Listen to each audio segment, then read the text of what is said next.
Tuko ndani ya mwezi mtukufu wa Ramadhan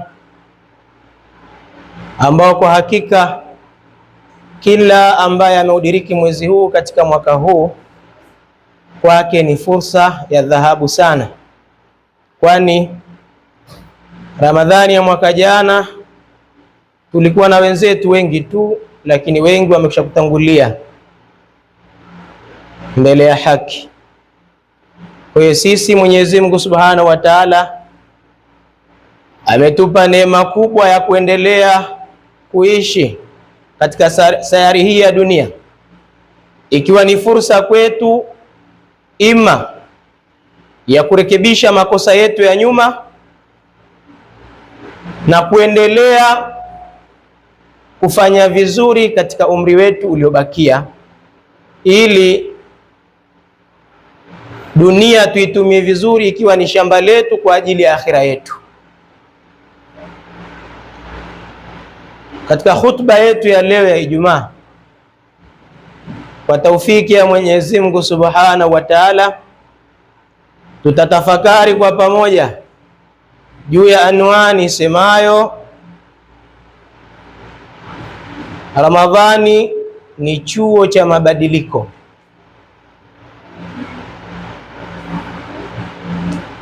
Ramadhan madrasatu taghyir.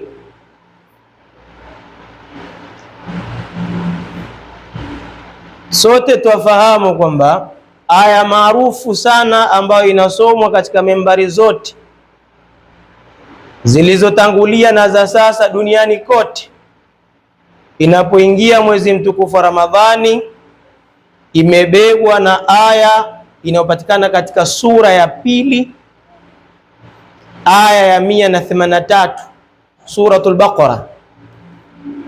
Ya ayyuhalladhina amanu kutiba alaykumus siyam kama kutiba alal ladhina min qablikum la'allakum tattaqun, enyi ambao wameamini mmelazimishwa kufunga kama ambavyo walivyolazimishwa kufunga waliokuwa kabla yenu, la'allakum tattaqun. Hikma na makusudio ya kufunga ni ili tupate kuwa wacha Mungu. Katika aya hii Mwenyezi Mungu anazungumza na wale wenye sifa ya imani, na mtu hawezi kuwa na imani ila awe na ilmu. Akishakuwa na elimu ya kumjua Mwenyezi Mungu Subhanahu wa Ta'ala na akajua namna ya kumwabudu Mwenyezi Mungu Subhanahu wa Ta'ala, atakuwa na imani ya hakika itakayomsukuma katika matendo ya hakika, kwa sababu ilmu ndiyo masdar, ndiyo source, ndiyo chanzo cha kuwa na imani na itikadi sahihi, ndiyo chanzo cha kuwa na usahihi wa matendo yako au utendaji wako wa kila siku. Na wametajwa waumini hapa kwa sababu mtu akiwa na imani ya kweli ndio anakuwa mwepesi katika kuliendea lile lililoamrishwa na kuacha lile lililokatazwa linalokuja mbele. Kwa hiyo hata funga ya Ramadhan, wanaofunga katika hakika ni wale wenye imani. Bila imani huwezi kufunga, kwa sababu ibada zina mashaka makubwa. Ili ufanye ibada lazima ukubali na uridhie zile tabu utakazozipata ndani ya ibada, uwe na subra. Lakini hikma na makusudio ya funga hii kwa waumini ni ili mpate kuwa wacha Mungu. Kwa hiyo utaona funga ina siri kubwa sana ya kumbadilisha mwanadamu kutoka hali aliyokuwa nayo sasa ya kumuasi Mwenyezi Mungu Subhanahu wa Ta'ala kwenda katika toa ya Mwenyezi Mungu Subhanahu wa Ta'ala. Ndugu zangu katika imani, Mtume sallallahu alaihi wasallam alipokuwa anawahutubia Waislamu katika kuwazungumzia Ramadhani inapokuja, anawaambia atakum Ramadhan shahrun adhimun, shahrun mubarakun, imekujilieni Ramadhani, shahrun adhimun, mwezi mtukufu mno, shahrun mubarakun, mwezi wenye baraka nyingi. Sasa baraka ni dude kubwa sana, ndani yake lina mambo mengi ya mafanikio kwa yule atakayetaka. Ndio utaona ndani ya Ramadhani, ikiwa ndio chuo cha mabadiliko, kuna fursa nyingi ambazo kama muumini wa kweli atazitumia, basi atabadilika. Ndugu zangu katika iman, mabadiliko ni swala la kimaumbile. Yani namna alivyotuumba Mwenyezi Mungu Subhanahu wa Ta'ala, tayari ameziweka nguvu ndani yetu ambazo tukizitumia vizuri zitatuletea mabadiliko.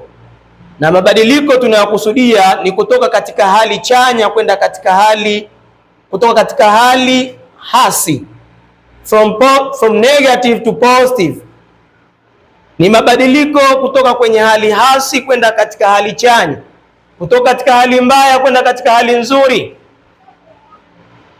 Mfano, ikiwa sisi tulikuwa katika maasi na madhambi, tulikuwa hatutekelezi vizuri ibada, sasa tufanye mabadiliko kutoka katika hali hiyo.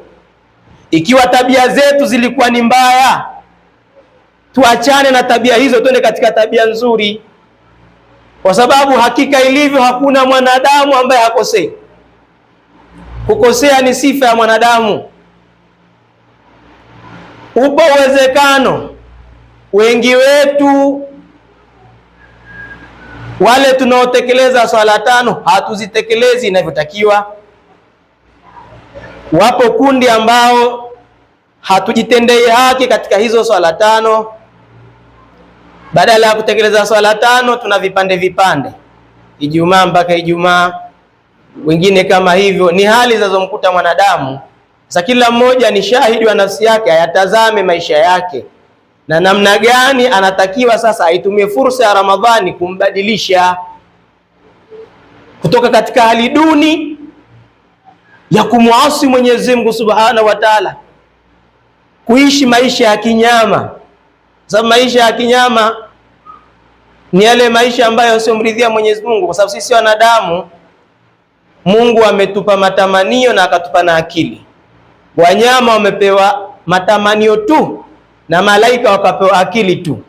Mtihani wa mwanadamu ni haya matamanio na hii akili. Ni vipi utaitumia akili yako vizuri ili uyadhibiti matamanio yako? Ramadhan inatupa fursa ya kipekee kabisa ya kuyashinda matamanio yetu. Ukiitazama Ramadhani vizuri, utaiona kwamba Ramadhani na funga ya Ramadhani imekuja kwa ajili ya kututia nguvu ya kushindana na matamanio ya nafsi zetu.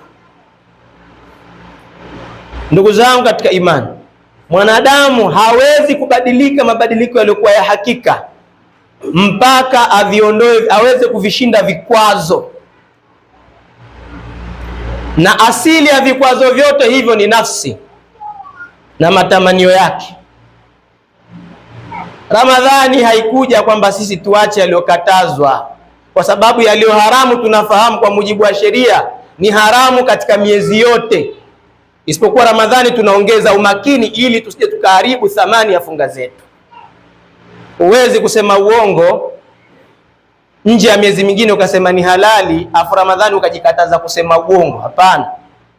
Ramadhani imekuja hasa falsafa yake kuyashinda matamanio ya nafsi, hasa katika mambo ya halali, katika ule muda wa kufunga ule, kuanzia kuingia alfajiri ya kweli mpaka kuzama kwa jua. Hapa utaona kuna mambo yale ambayo kwetu yalikuwa ni halali, lakini unajikataza kula vya halali, kunywa vya halali, ukamwacha mkeo wa halali, yote umeyafanya kwa ajili ya Mwenyezi Mungu Subhanahu wa Ta'ala.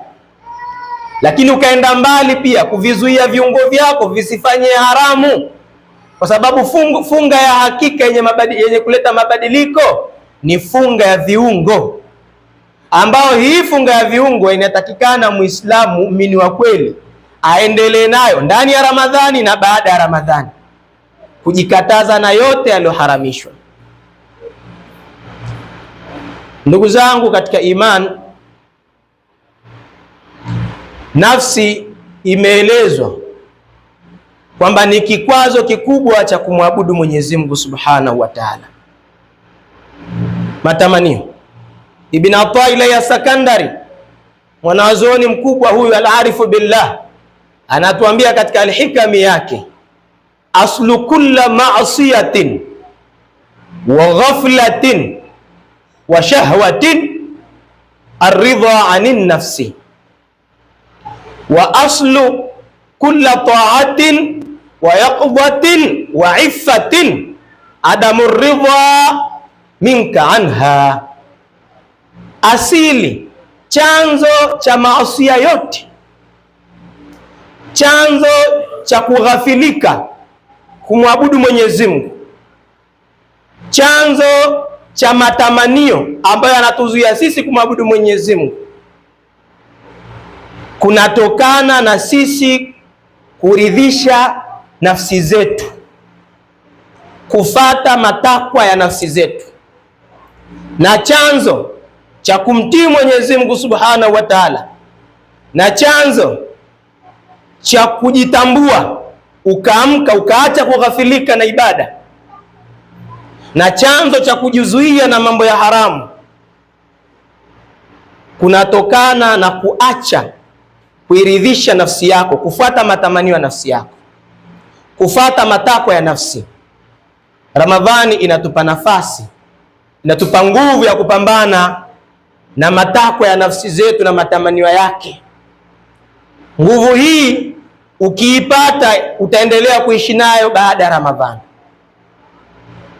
Ndio wanazuoni walivyoifasiri aya hii la'allakum tattakuni, katika kuzungumzia lengo na makusudio na hikma ya kufunga, kwamba ni sisi kuwa wacha Mungu. Katika hakika mabadiliko makubwa ni sisi kuwa wacha Mungu na kuwa na tabia nzuri, mabadiliko ya kiroho, mabadiliko ya kiakili, lakini pia inaenda katika mabadiliko ya kimwili na kijamii.